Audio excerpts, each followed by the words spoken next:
All right, good morning. It's Monday and wanting to offer a practice on Mondays to, just give you a little bit of space to be in your body and start the week off with hopefully orienting ourselves in a way that we can have some clarity. Clarity, not the same as certainty, but just being clear and focused on where we want to pay attention. So I'll invite you to this practice today with me, and I'll be teaching with the option of using the chair for weight bearing in forms such as like downward facing dog. I will encourage you, if you can, to have yourself set up near a wall so you can use the wall for support. We're going to be doing some work with balance and focus. I don't obviously can't see people when they're practicing, if they're even live or if they see this at another time. So taking the utmost care to support yourself in the practice. I'm going to be offering this practice with no weight bearing on the knees and with the option to have a chair for a prop for standing as well. So if you like, you can sit on a blanket or a bolster. Come to a seated, if you're in a chair or on the floor, any way that you can support yourself and feel comfortable. And we'll begin. And I'll ring our bell to start.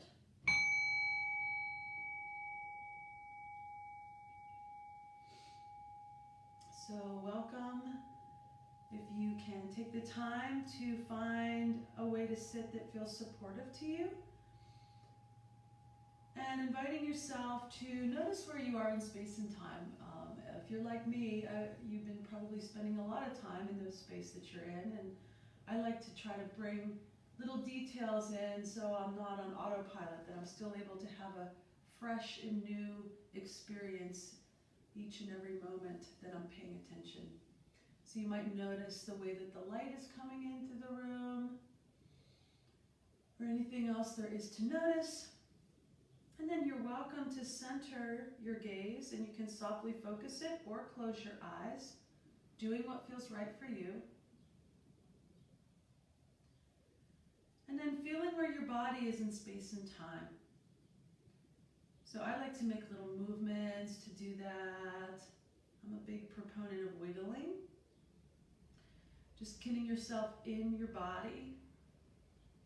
So feeling where the bony bones at the very base of the spine, the ischial tuberosities, the sits bones, anchoring yourself, centering your awareness there, and then lengthening up through the top of the head. Let your shoulders come up and back.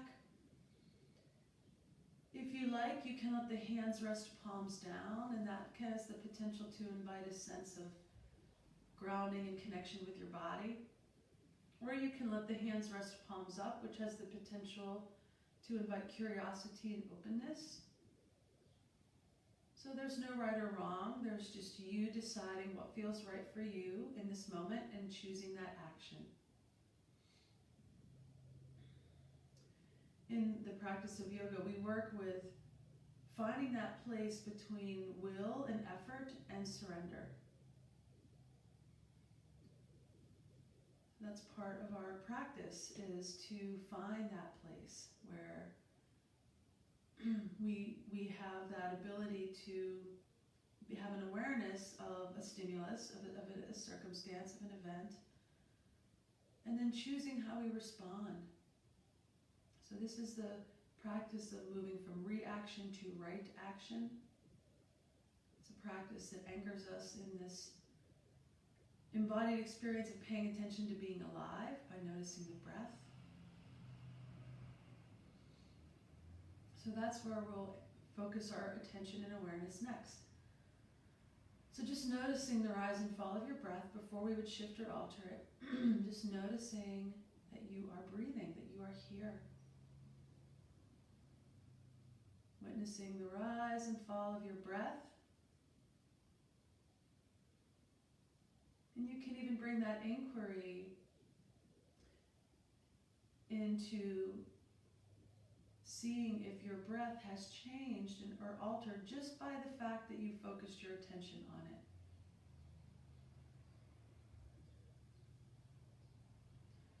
And then we'll bring our intention and change the breath. We're going to slow the breath down on the inhale and the exhale. And we're going to do that in and out through the nose, recognizing that that might not be available to everyone with, I know my allergies are in high gear. So do what works for you. If it's a combination of nose and mouth or just mouth, do what works for you. But bringing a little bit more air in on your next available inhale, breathing in. And then go ahead and let that breath go. Don't worry about the length, you can even just kind of sigh it out.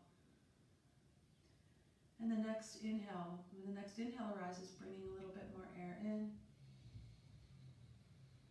And then fully release. Gradually slowing the breath down, noticing where you feel the breath in your body when you inhale. Where you experience physically, where you notice the sensation in your body as you exhale. And when you inhale, invite a sense of expansion on that inhale. Invite a sense of your whole body expanding. And invite a sense of your whole body releasing on the exhale. And here, just in the breath cycle, we have that balance of ease and effort. I can notice that breathing in, at least in my experience, feels like I'm expending a lot more effort. Where the exhale, there feels like there's a little bit more ease. So you might notice that or something else entirely. Breathing in and out.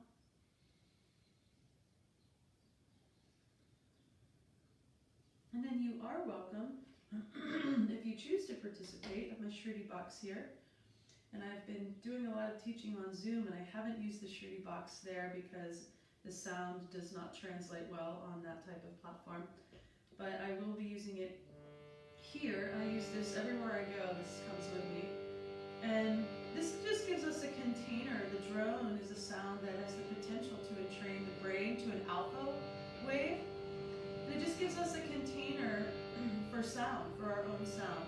So if you choose, if you're able to, wherever you are, engage in the sound of the hum, you'll hear my voice, but you don't have to match your pitch or anything else that I'm doing. The invitation is just for you to experience vibration and sound and feel that in your own body. Taking a deep breath in.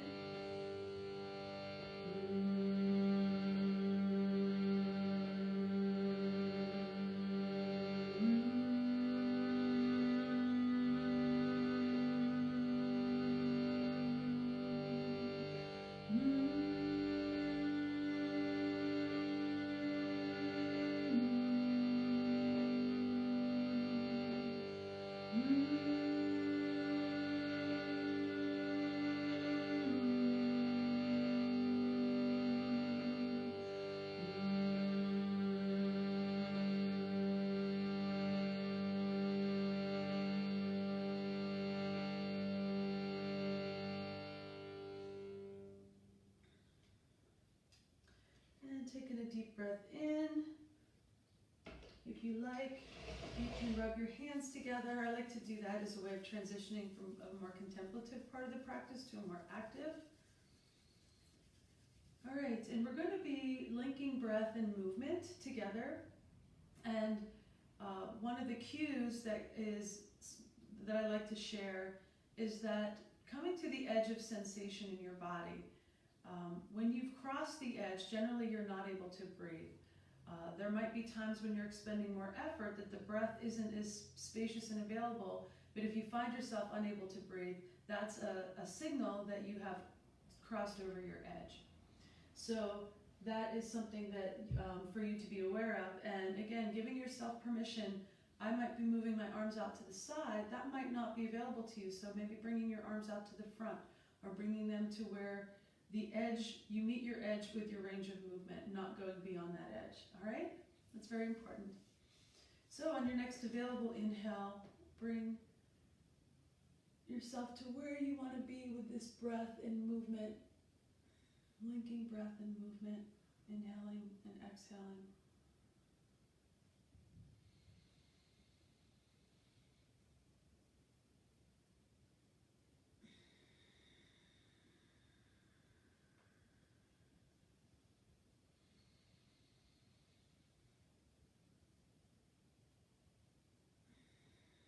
And just noticing what it feels like to breathe and move. Notice where you can connect to that balance of ease and effort.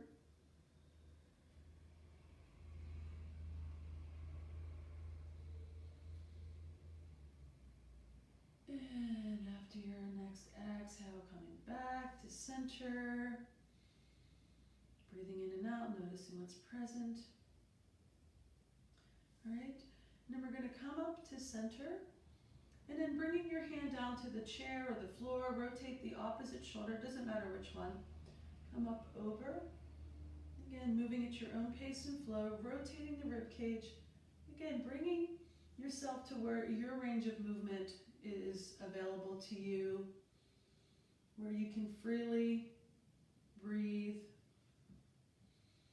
So even if your movement doesn't match mine, being in your own body and moving and breathing.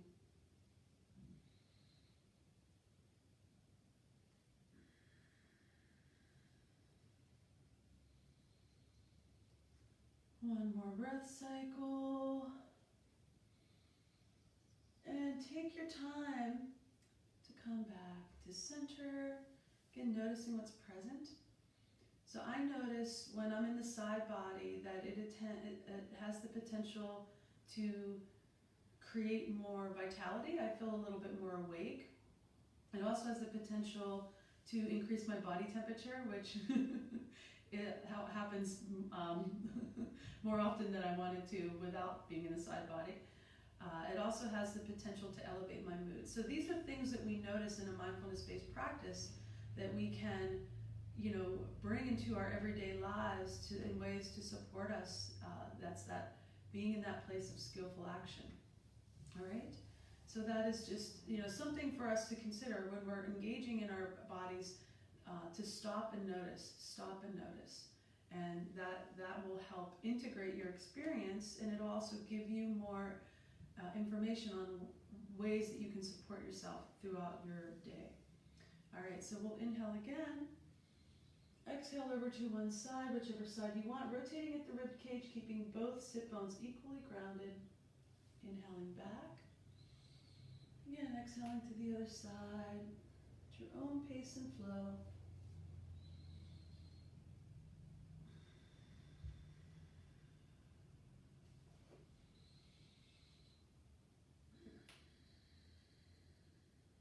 Noticing the shape of your rib cage as you move from side to side.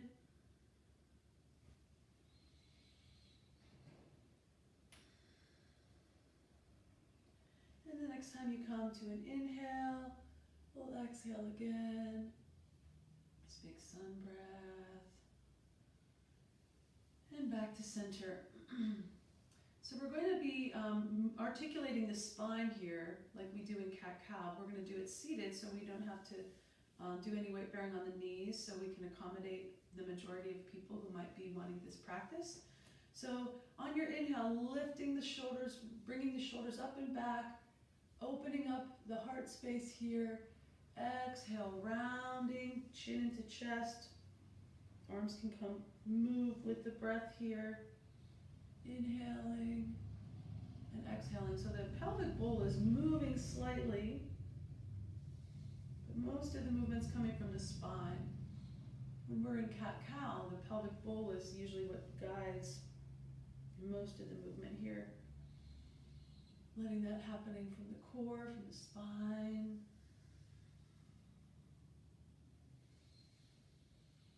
Inhaling, and the next time you exhale, chin into chest. You can move around a little bit, let the head and the neck move around. Continuing to breathe in and out. And then slowly releasing. All right, and we're going to come to standing. All right, and I'm going to move my bolster out of the way here. And when you come to standing, as we do, really connecting into the feet here, having an awareness of the various ways our feet support us, weight bearing, creating stability in the body. So when we come into the feet, You can lift the toes up and separate them if that's available to you. I like to stand at least hip width apart. I feel a lot more solidity, a lot more stability when I'm standing with my legs a little bit wider. So really feeling into the feet, the toes, the ball joints, the inner heel, the outer heel. And you can tell when you're centered there because you can find your wiggle, right? Find your wiggle. All right, so we'll ground through the soles of our feet. We'll ignite our core, open our heart. The arms come all the way up. Tall mountain, that symbol of resilience. And resilience is this beautiful state. It's actually a physiological state as well that is cultivated when we come through things and we come out the other side not being bitter or broken, or I shouldn't say broken, but harsh. You know, when we can come out this other side and have a heart of compassion and have a heart of compassion, have space of tenderness and empowerment. Breathing in and exhaling into the heart center. Again, feeling the breath in your body, the beat of your own heart. The heat between your hands, the connection of your feet on the earth. Breathing in and exhale, release. So we're going to move through a flow practice that engages a little bit of balance.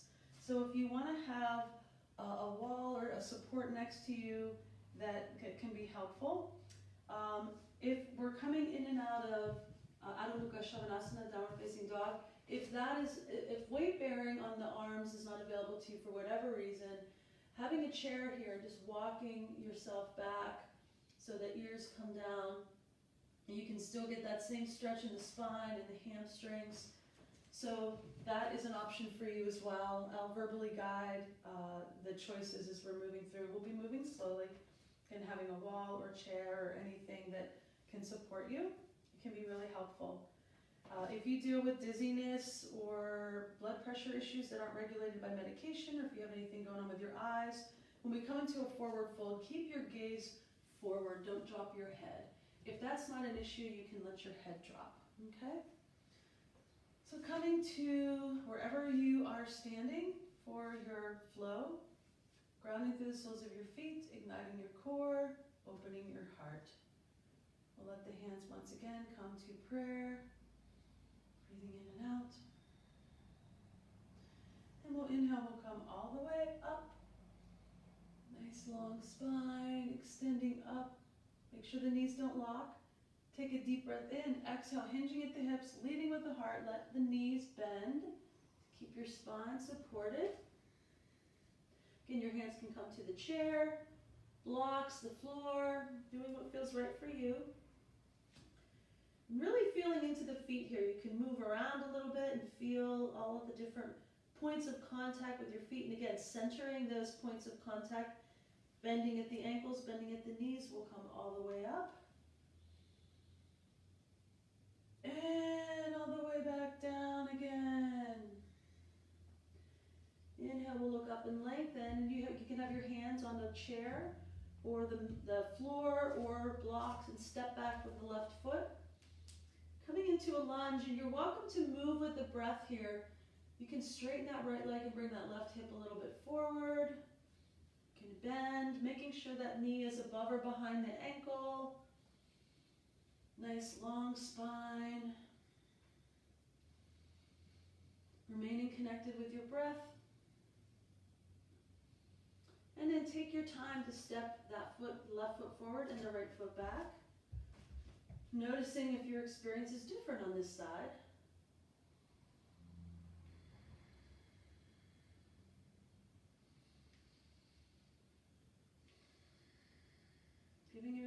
Giving yourself permission to be curious about moving and breathing and feeling.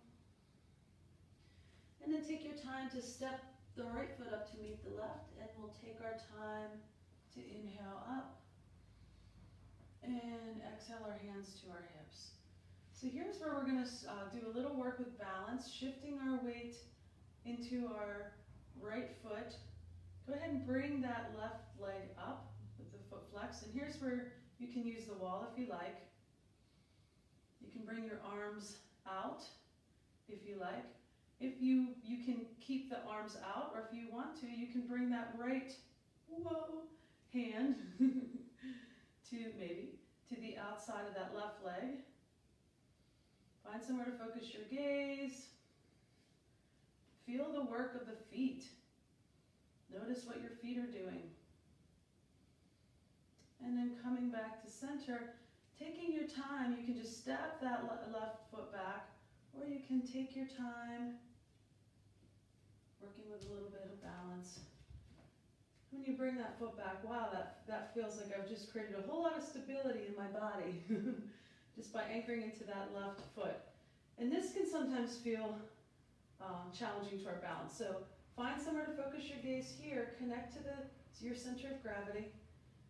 Gently bend your front knee and engage both feet so we can feel the muscles around our frame. And here we are in Virabhadrasana 1.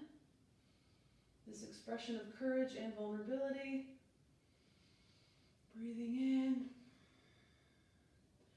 And then we'll exhale. We'll bring our hands to the chair or either side of the right foot, with or without blocks. Take your time to straighten the right leg without locking the knee. Bringing the left hip forward. You can keep your spine nice and long here, or you can come forward a little bit more into the stretch. So inhale, lengthen the spine. Exhale, surrender.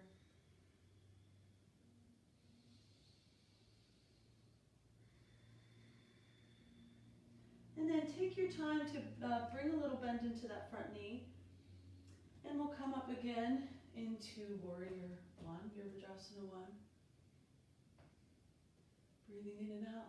Take a deep breath in and exhale. We'll come into Warrior 2. That right foot is in front, right arm.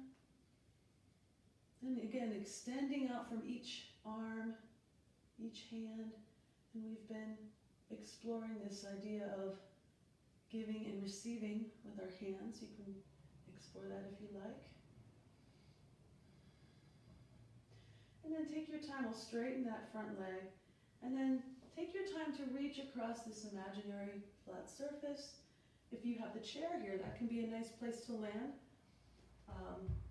Coming to the fullest extent of your reach and letting the hand come down from there. And then if it comes to the knee, bring it up to the thigh. And then strong rotation here of the rib cage. That top hand can stay on the hip, can be straight up. You can even experiment with moving it over the ear.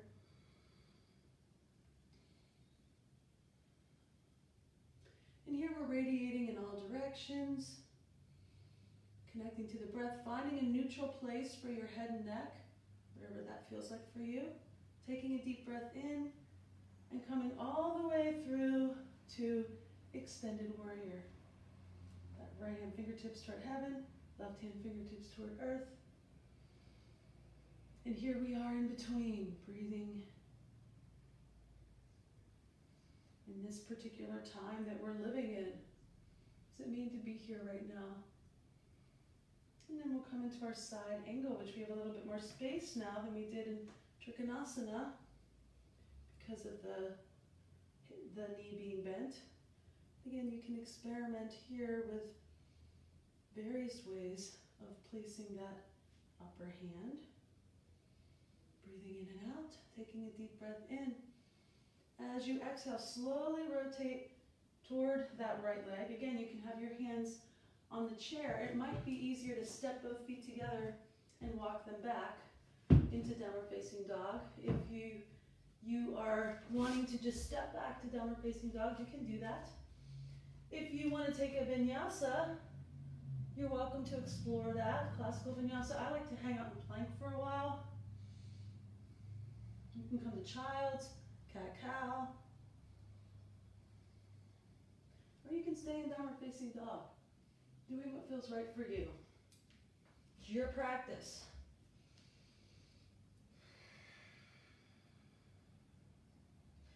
And then taking your time to step the feet together. Gaze forward, flat back. If it feels right, you can exhale, dropping the head. You can even make a little box for your arms if you like, keeping the knees bent. Getting a little bit more tension out of the shoulders. And then go ahead, strong legs, root to rise. Coming all the way up. And then we'll exhale, we'll bring our hands to our hips. And this time we'll shift our weight over to our left foot. Again, if you want to have a wall beside you, this is a good support. Bringing that right leg up. You're welcome to stay here, or you can bring the left hand to the outside of the right leg. Right arm can be straight up or coming back. Notice the work of your feet. Feel what's weight bearing, where stabilization is happening. And then coming back to center, taking your time, or just stepping that foot back directly.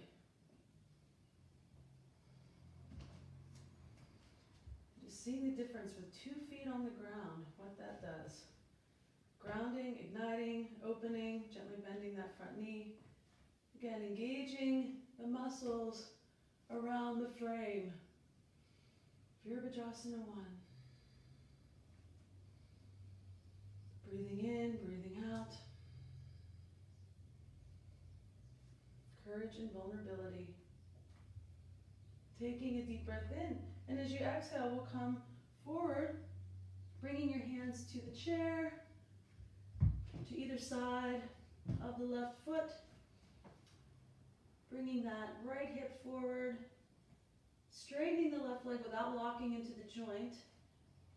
And then lengthening, keeping the spine nice and long here, or you can go ahead and fold over the leg. Remaining connected to your breath.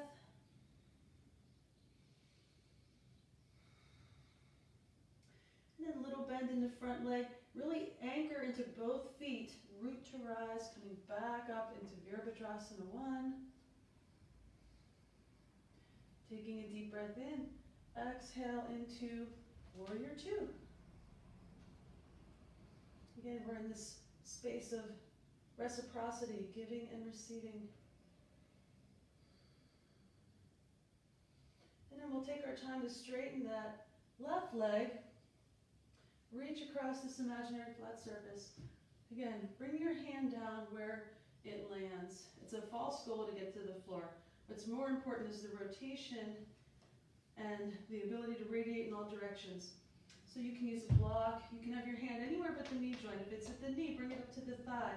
Strong rotation. And again, the top arm can be up. You might experiment with bringing it over the ear. Find a neutral place for your gaze. Radiate in all directions.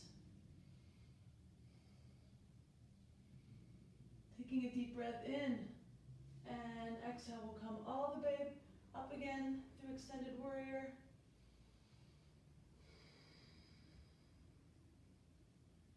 And then coming into side angle here.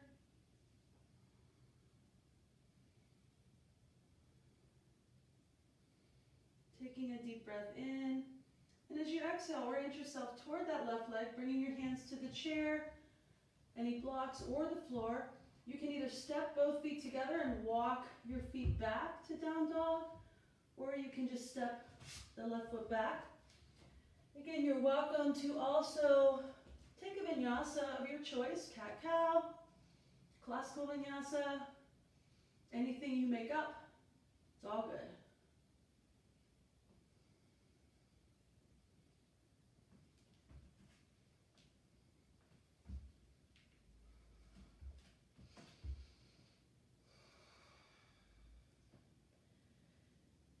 And then take your time to step the feet together. Gaze forward, flat back. You can stay here, or you can exhale into a forward fold. Again, you can bring your hands to opposite elbow for a little arm box.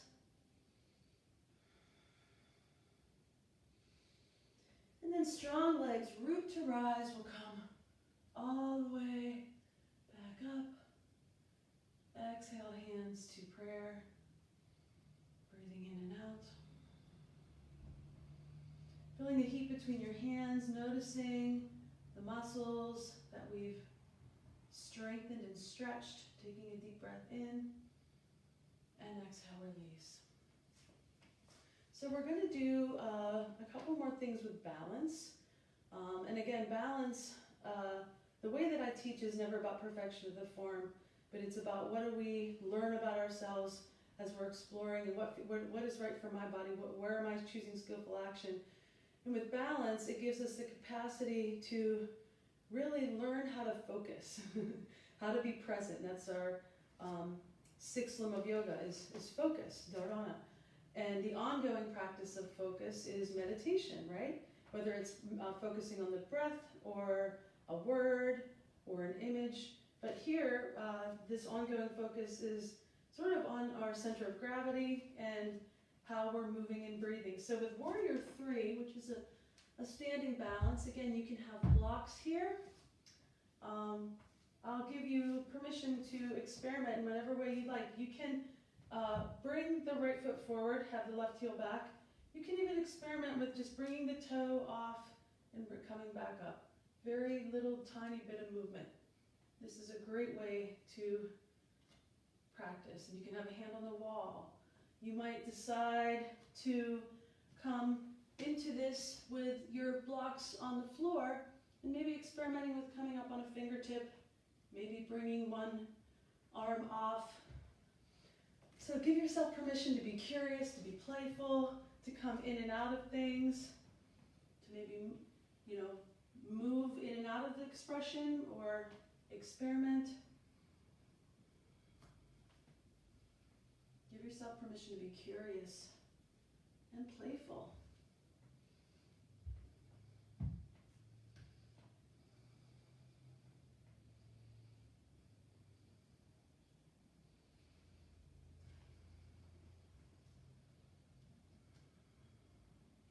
Two more breaths.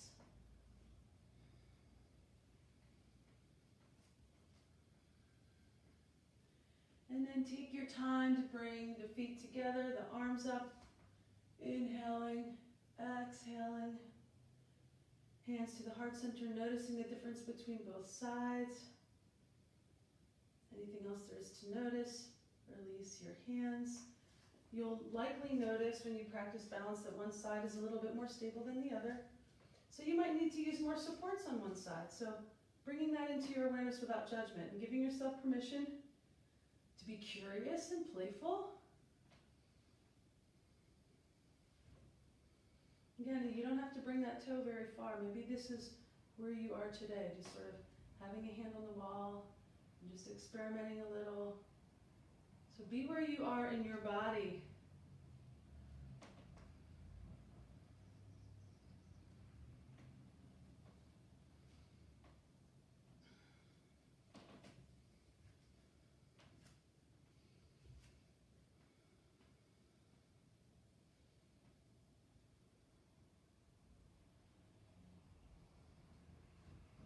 Two more breaths.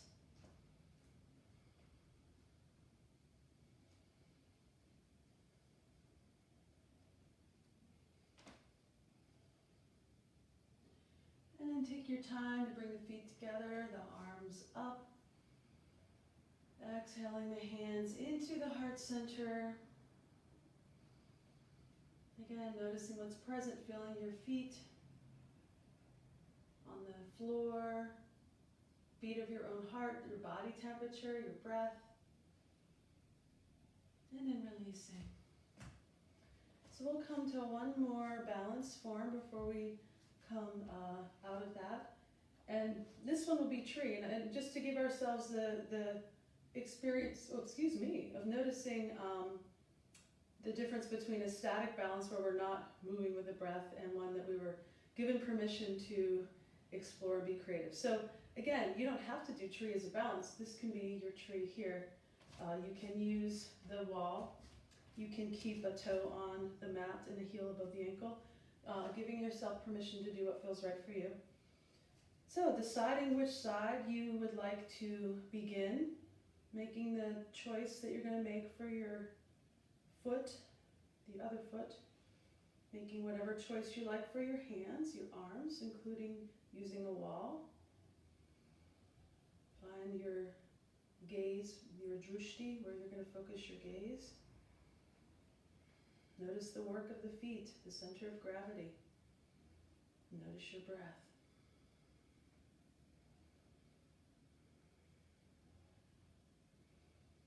Take another deep breath in. And exhale, releasing. All right, and then we'll come into, if you're doing a balance, you can come into the other side, whatever that looks like for you, whatever expression you want to explore.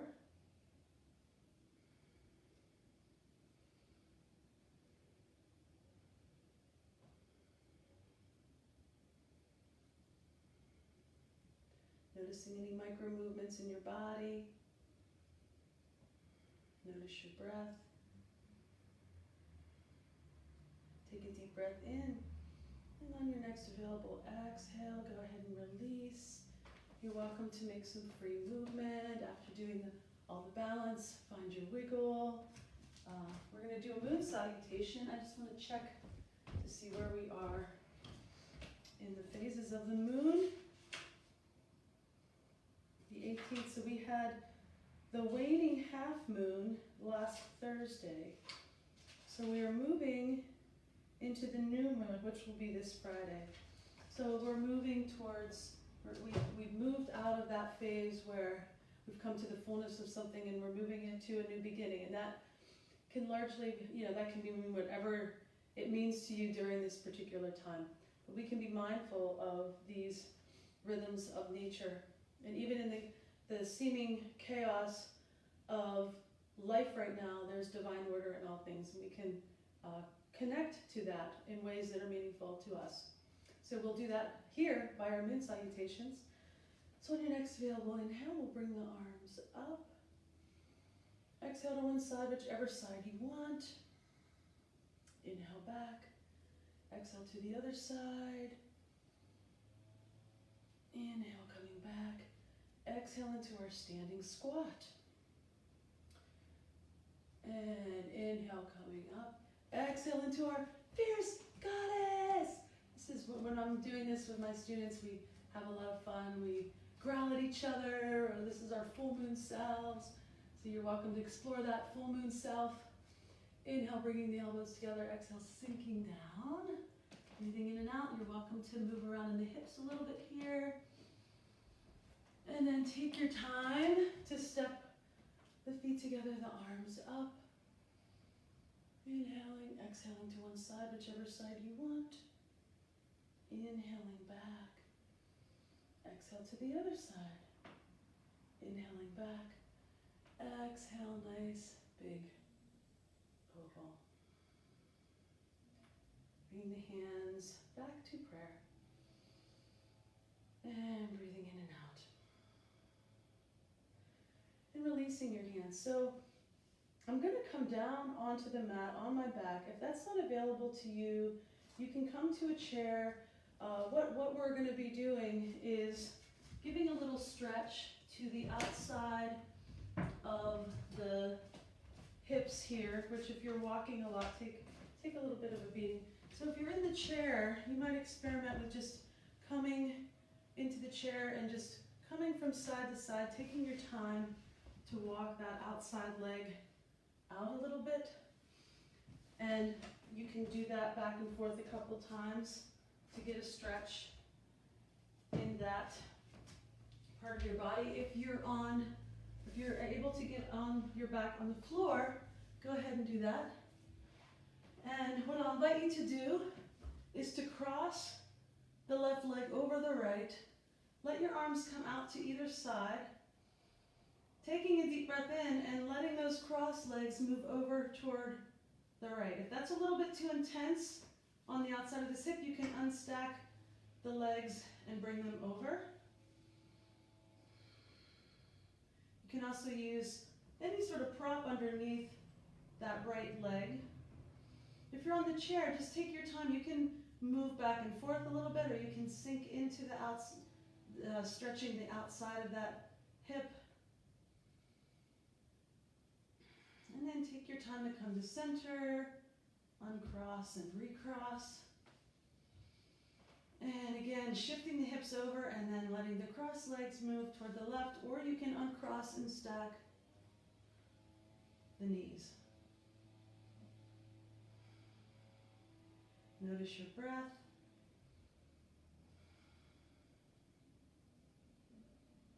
And then taking your time to come back to center. And then inviting yourself to prepare for your meditation, making any movement that might seem right for your body.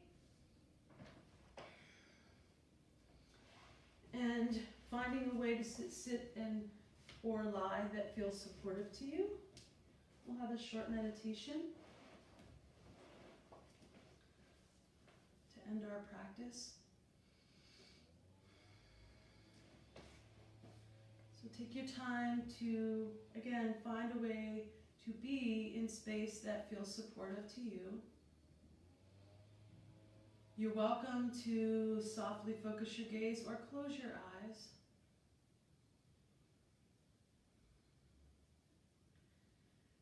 And taking the time to notice the parts of your body that are in contact with the floor, a chair, any other support you might be using. Again, that the invitation is to notice your breath, the rise and fall of your breath. Notice if there's anything different about your breath cycle that you have an awareness of. I notice for me that my breath, it almost seems effortless to breathe deeply after moving my body. So you might notice that, or you might notice something else entirely.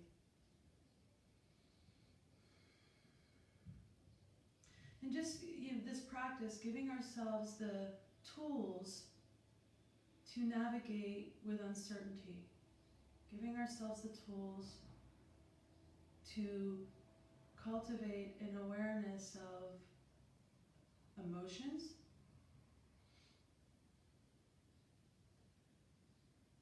we can have this awareness. Yoga is a practice that gives us a top-down and a bottom-up way to navigate. In the style of yoga that I practice and teach, there's a big emphasis on cultivating the witness. We begin to notice our experience instead of the story that's always in our mind driving the bus. We begin to have an awareness that, oh, my mind is telling a story. Let me investigate that. We can invite ourselves into the practice of unpacking beliefs and habits that are deeply embedded neural networks in our brain that are also referred to in yoga as samskaras. We can recognize that many of our beliefs have been imposed or cultural, they're acquired, and we can find ways to unpack beliefs that no longer serve us, and that's the top-down approach. The bottom-up approach, we can be attuned to sensation in our body. And we can also, just as we did in our practice, we can come into our bodies with intention, balancing ease and effort. We can release constriction and create, especially using forms like the warrior forms, we can create this embodied experience of empowerment, even if we feel like a lack of control over what's happening in the world and our lives. We can create that sense of empowerment and presence in our body. So we can use both of these in our yoga practice, the top down and the bottom up.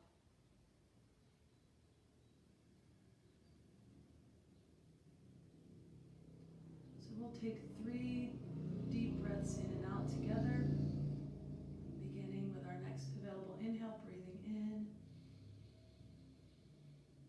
And exhale, fully releasing.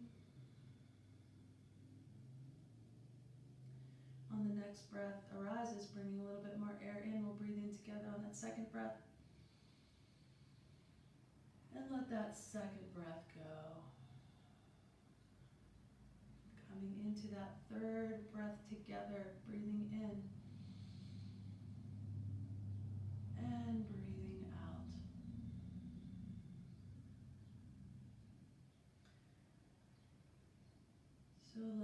breath, just come back to a natural breath cycle, noticing if there's any parts of your body that want to start moving, noticing if there's a resistance to movement, just bringing awareness without judgment.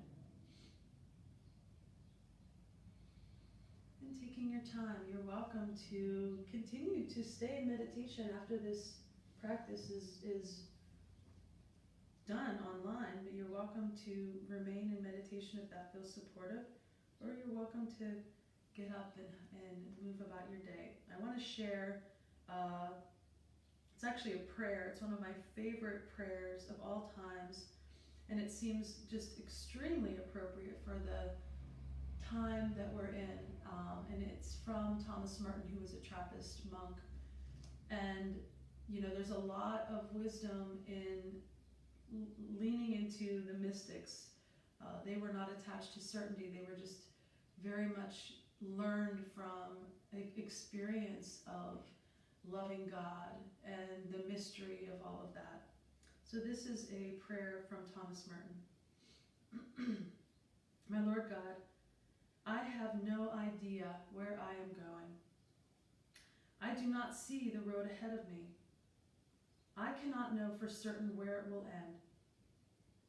Nor do I really know myself.